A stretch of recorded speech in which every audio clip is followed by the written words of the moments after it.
today, malalaman ng ano ang gender. Niwan ako lang asawa ko today.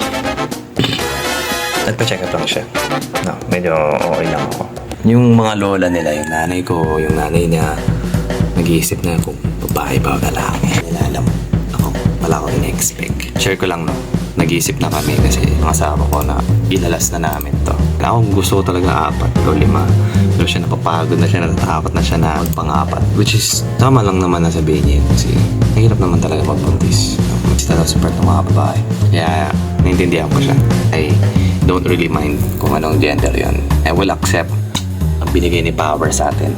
Kaso, syempre nakaka-excite din kung ano yung lalabas na gender ni baby, di ba? Siyempre, mag-iisip ka na kung anong dapat mong bilhin eh.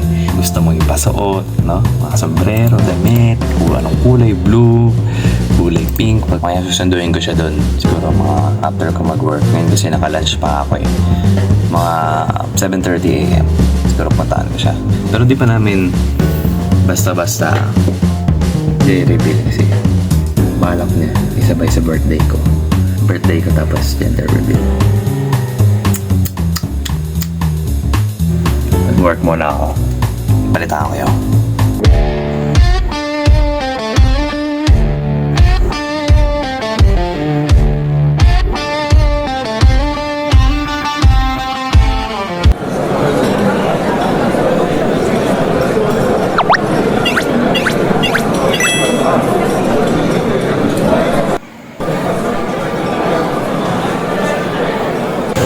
Ay, napapaikot-ikot. Wala akong makita ang bilihan. Gusto ko na magkape. Ano ba yan? Dito tayo, puta. Sigurado ako makikita ang kape dito.